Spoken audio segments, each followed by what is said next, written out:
अस्सलाम वालेकुम नाजरीन, महकमा इत्तलात व राबते आमा के हफ्तेवार प्रोग्राम सुकून के आज के शुमारे में आपका खैर मकदम है। मैं हूं आपका मेज़बान सैयद शकील शान। जैसा कि आपको मालूम होगा कि हमारे जो सुकून के गुज़श्ता शुमारे हैं उनमें हमने यंग अचीवर्स को दावत दी जो हमारे जम्मू कश्मीर से ताल्लुक़ रखते हैं और मुख्तलिफ शोबों में उन्होंने काबिल फ़ख्र काम किया होता है। आज भी ऐसे ही एक यंग अचीवर हमारे इस प्रोग्राम की ज़ीनत बने हैं। ये हैं इरशाद अहमद डार साहब, जो कि ऑर्गेनिक फार्मिंग के साथ इनकी वाबस्तगी है और इसी को अपना एक पेशा भी उन्होंने चुना है। इरशाद साहब, आपका बहुत बहुत इस्तकबाल है हमारे प्रोग्राम में। शुक्रिया सर, इस प्रोग्राम में आपने मुझे बुलाया, एक अच्छी मेरे लिए खुशी की बात है। तो हमारे लिए भी अच्छी बात है क्योंकि कुछ तजुर्बात, कुछ मुशाहिदात जो ज़िंदगी के होते हैं उन अशखास के, उन लोगों के जिन्होंने कुछ काबिल फ़ख्र काम किया होता है, तो हमारे लिए भी फ़ख्र की बात है कि वो तजुर्बात और मुशाहिदात आप हमारे नाजरीन से शेयर करें, बांटें। तो सबसे पहले आपसे ये जानना चाहेंगे कि हम जब ऑर्गेनिक फार्मिंग की बात करते हैं, जो हमारा कन्वेंशनल एक ट्रेंड है, अपना जो काश्तकारी का सिस्टम है, चाहे हम सब्जियां उगाएं, फल फ्रूट उगाएं या बाकी जो क्रॉप्स हैं हमारे, वो एक रवायती तरीका था पहले, और उसके बाद खादों का इस्तेमाल हुआ, पेस्टिसाइड्स का इस्तेमाल हुआ। तो आम फहम, आम जबान में लोगों को समझाने के लिए कि ऑर्गेनिक फार्मिंग कैसे डिफरेंट है आज की जो बाकी ट्रेडिशनल फार्मिंग है उससे। देखिए, मैं आपको एक बात बताऊं कि जैसे गवर्नमेंट ऑफ इंडिया ने अभी रिसेंटली एक इनिशिएटिव लिया कि नेचुरल फार्मिंग की तरफ हम लोगों को रागिल करेंगे। ये जो नेचुरल फार्मिंग है, ये एक्चुअली यही हिंदुस्तान में या चाहे कश्मीर में यही एक रवायती हमारी फार्मिंग है जी। तो फिर बीच में एक मैं कहूंगा उसको एक मुसीबत दौर आया जिसमें हम फिर पेस्टिसाइड आए हैं, कुछ केमिकल्स फर्टिलाइजर्स आए हैं और वो फार्मरों को उस पर बाज़ाब्ता एक अवेयरनेस दिया गया कि इनको यूज कीजिए आप। जब उनको यूज किया फार्मर ने, एक थोड़ा सा प्रोडक्शन में एक इजाफा भी हुआ है, लेकिन उसके साथ साथ हमारी जो सेहत है उस पर बहुत बुरे असरात पड़े हैं ये केमिकल की वजह से। अब जब गवर्नमेंट ऑफ इनिशिएटिव ले रहा है कि हम नेचुरल फार्मिंग की तरफ ही जाएंगे, क्योंकि अभी फर्टिलाइजर की कीमत बहुत आसमान छू रहा है या पेस्टिसाइड का कीमत बहुत ज्यादा है, तो जो नेचुरल फार्मिंग है कि हर एक फार्मर को घर में एक गाय होती है, चाहे डेयरीज फार्मर होते हैं, एक डेयरीज फार्मर का जो वो जो वेस्टेज होता है उसको हम एक वर्मिंग कंपोज में डिकम्पोज करते हैं, गोबर वगैरह जो उसको हम डिकम्पोज करते हैं और उसको एक वर्मिंग कंपोज बनता है। जो वर्मिंग कंपोज में उसमें बहुत सारे न्यूट्रिएंट्स है, जैसे पोटाशियम है, नाइट्रोजन है, उसमें पाया जाता है। तो उससे क्या होता है, जब वो अपनी खेत में हम यूज करेंगे, चाहे आपने अभी फूल लगाया है या गार्लिक लगाया है, कैरोट्स लगाया, जो भी आपने कोई फसल लगाया है, तो उसमें बाज़ाब्ता तौर पे वो इस्तेमाल कर सकते हैं। आपको वहां पे कोई केमिकल वगैरह यूज नहीं करना कोई आपको, अगर आपको अपनी सेहत बचाना है। आप देखिए दिन ब दिन आप सुनते हैं अभी फेसबुक पे दूसरे न्यूज आते हैं कि फलानी नौजवान को हार्ट अटैक हुआ, फलानी को ये बीमारी हुआ। अगर आप 80 साल के बूढ़े को देखोगे ना, वो सुनता है ना फलानी को ये बीमारी है, वो बेचारा मतलब क्या परेशान होता है कि इसको कैसा हुआ, कि उन दिनों में ये चीजें नहीं था। बिल्कुल पुराने जमाने की तो अलग बात थी, क्योंकि वो बराबर एक नेचुरल पे था जो उन्होंने अल्लाह ने उनको दिया था। तो उसी स्टेप पे हम जा रहे थे, जो अभी बहुत सारे फार्मर्स है जो कि ऑर्गेनिक पे जा रहे हैं। ऐसे फार्मर्स को हमें एनकरेज करना है, जो उनकी एक्सपीरियंस है, जो उनका तजुर्बा है, वो शेयर करे लोगों के साथ, ताकि ये एक जरिया होता है कि हम पूरी कश्मीर को हम ऑर्गेनिक, जम्मू कश्मीर को ऑर्गेनिक फार्मिंग की तरफ हम लाए। अगर मैं अपनी बात करूं, मैं 2010 से ऑर्गेनिक फार्मिंग करता हूं। जो मेरा फैमिली का बैकग्राउंड है वो पूरा मेरा फार्मर फैमिली से ही मेरा बैकग्राउंड, हम जड़ी बूटी इसी से जुड़े हैं। किस इलाके से ज़िमनी मैं डिस्ट्रिक्ट पुलवामा से मेरा ताल्लुक है और हमारा छोटा एक गांव है पत्तलबाग।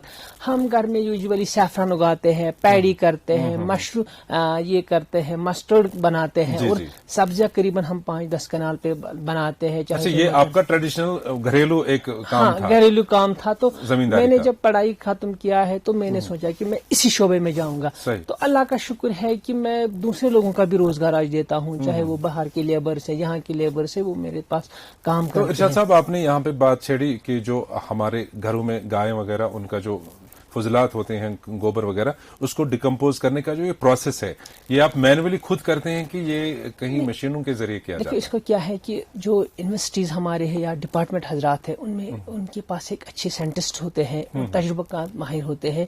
वो बाज़ाब्ता डिपार्टमेंट एक इनिशिएटिव देते हैं, कोई 50,000 रुपए का वर्मिंग कंपोस्ट या हॉर्टिकल्चर डिपार्टमेंट यूनिट खड़ा करने के लिए बाज़ाब्ता तौर उसको वो ट्रेनिंग्स देते हैं यूथ को, खास करके आप किस तरह इसको डिकम्पोज करोगे, फिर इसको कैसे कैसे आप अपनी खेत में इस्तेमाल करोगे, क्योंकि ऑर्गेनिक फार्मिंग के लिए एक गवर्नमेंट को एक इनिशिएटिव ले रहा है। मेरा सोच है कि उनको एक सेपरेट यूनिक एक प्लेटफॉर्म बनाना है ताकि लोगों को ऑर्गेनिक फार्मिंग पे पूरा तालीम दिया जाए, एजुकेशन दिया जाए कि आपको किस तरह से आना है।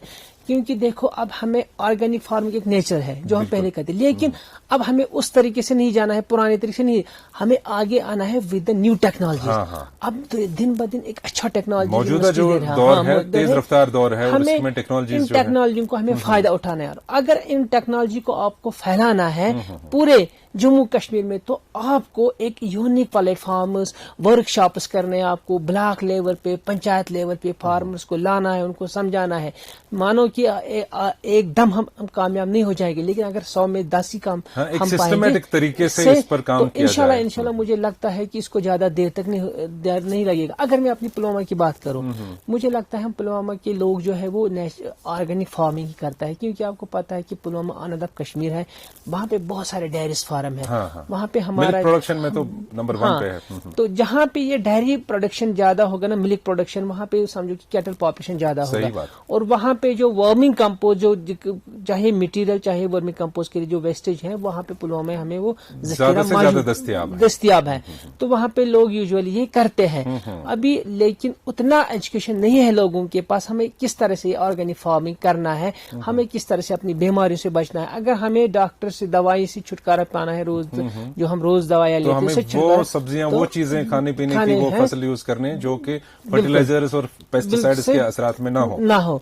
बिल्कुल हमें, हाँ, आपको थोड़ा सा फसल कम आएगा इसमें ऑर्गेनिक पहले, जब तक ये अपना कल्चर पकड़ेगा ना जमीन, तो फिर आपको बम्पर क्रॉप इंशाल्लाह मिलेगा। तो इरशाद साहब, आपकी जात की तरफ फिर से आते हैं कि जैसे आपने कहा कि आपका मौरूसी एक बिजनेस से था या काम था, काश्तकारी का, जमीन ज़राअत के साथ आप करते थे, आपके बाप दादा।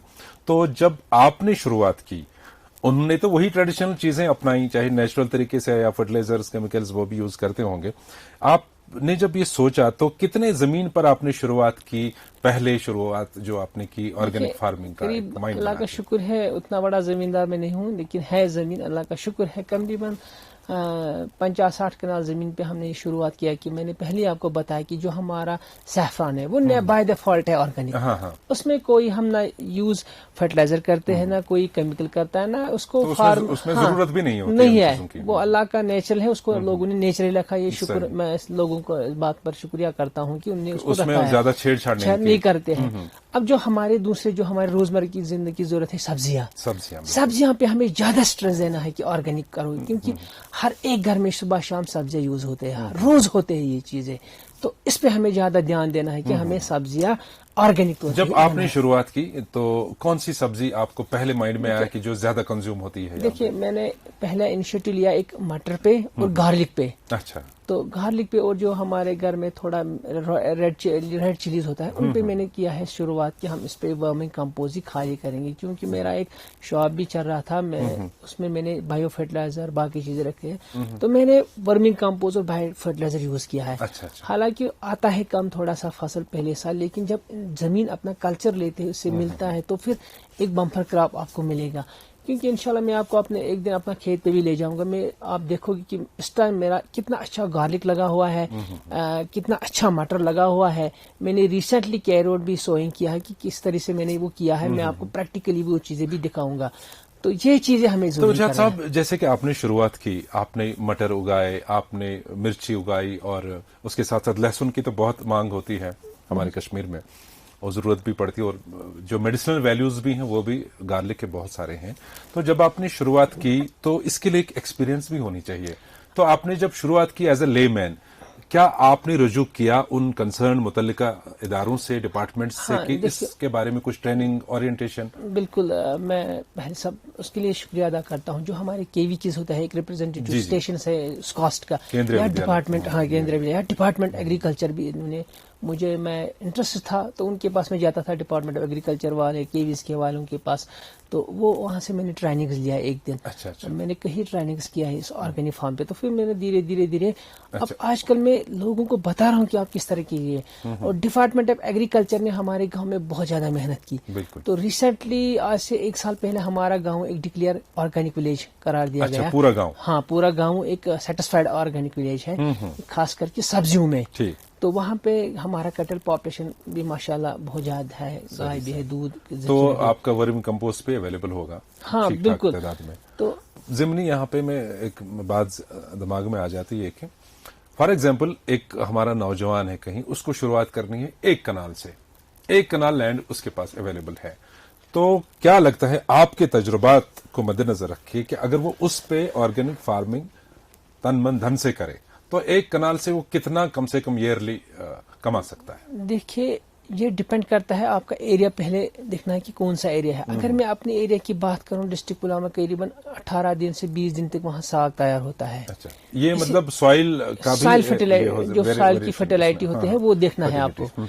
ہاں دیکھو، اگر آپ یہ گارلک لگاتا ہے اس ٹائم، آپ نے اگست، اکتوبر، نومبر، دسمبر میں آپ نے گارلک لگایا ہے، اس ٹائم مئی یا جون میں اس کی یا کرو گے آپ ہارویسٹنگ. اس کے بعد آپ کیروٹ لگاؤ گے ایک کنال میں، کم سے کم اس میں بھی آپ کو 40-50 ہزار روپے آئے گا، 60,000 ریٹ پہ ڈپینڈ کرتا ہے. 4-5 فصل ایک کنال میں آپ نکال سکتے ہو. آپ گارلک بھی لگا سکتے ہیں، آپ ساگ بھی لگا سکتے ہو. اس کو بول یہ ہونا کہ ایک روٹیٹ کراپ اس میں لگانا ہے آپ کو، ایئر راؤنڈ. تو انشاءاللہ مجھے لگتا ہے کہ اگر اچھا مارکیٹ رہا تو 1.5 سے 2 لاکھ تک وہ کما سکتے اس ایک کنال میں. بڑی اچھی بات ہے کہ اگر ہمارے ینگسٹرز اس وقت دیکھ رہے ہیں جن کو شوق ہے آرگینک فارمنگ کی طرف جانے کا، تو ایک کنال پر بھی 1.5 سے 2 لاکھ تک تو وہ کما سکتے ہیں آرام سے. جو ہمارے نوجوان ساتھی اس وقت یہ پروگرام دیکھ رہے ہیں، ان کو آپ کس طرح سے موٹیویٹ کریں، چونکہ آپ کو اتنے 10-12 سال کا ایکسپیرینس ہے، کہ ان کو کس طرح سے آنا چاہیے، کن لوگوں سے رابطہ کرنا چاہیے تاکہ وہ آرگینک فارمنگ کی طرف رجحان ان کا بڑھے؟ دیکھیے میں یہ کہوں گا، جن کے پاس زمین ہے، جس یوا کے پاس زمین ہے، جس یوا کے پاس ایسا پلیٹ فارم ہے، اس کو اس فارمنگ کی طرف آنا چاہیے. اب ہمیں مارکیٹنگ کی دن بہ دن جو پرابلمس ہے وہ دور ہوتے جا رہے ہیں. گورنمنٹ بھی اب اس میں انٹرسٹ دکھا رہے ہیں. چاہے آپ کا ڈائری میں آپ کا یہ پلیٹ فارم ہے، ویجیٹیبل گارڈن میں آپ کا پلیٹ فارم ہے، یا کہیں اور فارمنگ میں آپ کا پلیٹ فارم ہے، آپ جائیے بنا جھجک کے آپ جائیے. آپ کا اگر ٹریننگ کی ضرورت ہے، کہیں نوجوان کی میری گائیڈ لائنس کی ضرورت ہے، میں اویلیبل ہوں. گورنمنٹ کی طرف سے ان کے لیے اورینٹیشن پروگرامز ہے، بالکل ہونا چاہیے. کیونکہ ہمارا جو کشمیر کا جو ایک پہچان ہے، ہمیں ایگریکلچر سے ہمارے پہچان ہے کشمیر میں. ایک ٹوریزم اور دوسرا ہمارے پاس ایگریکلچر. سب سے بڑی انڈسٹری ہمارے پاس ایگریکلچر، دوسرا ٹوریزم آتا ہے سر. تو ہمیں یہ چیزیں نہیں چھوڑنا ہے ہاتھ سے. ہمیں اس چیز سے پیار کر رہا ہے، اس چیز کو بڑھاوا دینا ہے. بالکل ایک پڑھے لکھے نوجوان کو اس میں آگے آنا چاہیے. اور نوجوان جو نئی ٹیکنالوجیز ہے، نوجوان وہ جلدی اڈاپٹ کرتا ہے. دین کی جو ہمارے اولڈ ایج، کیونکہ ٹیکنالوجی کا زمانہ ہے، جو نئی ٹیکنیکس ہیں ان کو بروئے کار لا کر کے ہم اور آگے بڑھ سکتے ہیں. ایک بات میں کہوں گا نوجوان کو، اب جو زمینداری ہے یا پرانی زمینداری نہیں رہی، اب ایک نیا ٹیکنالوجی اس میں آسائشیں آ گئی. بہت سارے مشینری، آپ کو چاہے زمین کھودنا ہے اس کے لیے بھی مشینری ہے، آپ کو ہارویسٹنگ کرنا ہے کوئی، اس کے لیے بھی مشینری ہے. ہر ایک مشینری ہے. آپ اوورآل کیونکہ یہی میں کہہ رہا ہوں کہ ٹیکنالوجی کا استعمال کر کے آج آسانی کے ساتھ یہ آرگینک فارمنگ اپنا سکتے ہیں. حالانکہ محنت اس میں زیادہ ہوگی، لیکن ایک چیز ہے، کم سے کم انسان کے پاس ایک خالص اور مقوی غذا پہنچ جائے گی، جس سے وہ بہت ساری بیماریوں اور تکلیفات سے محفوظ رہے گا. انسان انڈیپینڈنٹ رہے، آزاد رہے، اپنے ہاتھ سے کمائے، اپنے ہاتھ سے کھائے. جس کے پاس جتنا زمین ہے، پلیٹ فارم اس میں جائیے. بہت اچھی بات ہے. آپ کو نہیں چھوڑنا ارشاد صاحب، یہ ایک ایسا طویل ٹاپک ہے جس پر مزید بات کرنے کا دل کر رہا تھا. انشاءاللہ پھر کبھی ہمیں فرصت ملے، آپ کو فرصت ہو تو ہم آپ کو ضرور مدعو کریں گے دوبارہ اس پروگرام میں. آج آپ یہاں تک آئے، ہمارے ساتھ یہ سارے تجربات آپ نے بانٹے ناظرین کے ساتھ، تو آپ کا بہت بہت شکریہ. ناظرین، آپ کو بتانا چاہیں گے کہ ہمارے جو سارے سکون کے شمارے ہیں، اور آج کا یہ شمارہ بھی آپ دیکھ سکتے ہیں ہمارے سوشل میڈیا پلیٹ فارمز پر. وہاں پہ یوٹیوب چینل DIPR-JK، اور اسی طرح سے DIPR-JK ہمارا فیس بک پیج بھی ہے. اس پر آپ ضرور ایسے پروگرامز جو آپ کے لیے فائدہ مند آپ کو لگتے ہیں ان پر اپنی رائے کا اظہار کریں. آج کے ایپیسوڈ سے دیجیے اجازت. خدا حافظ.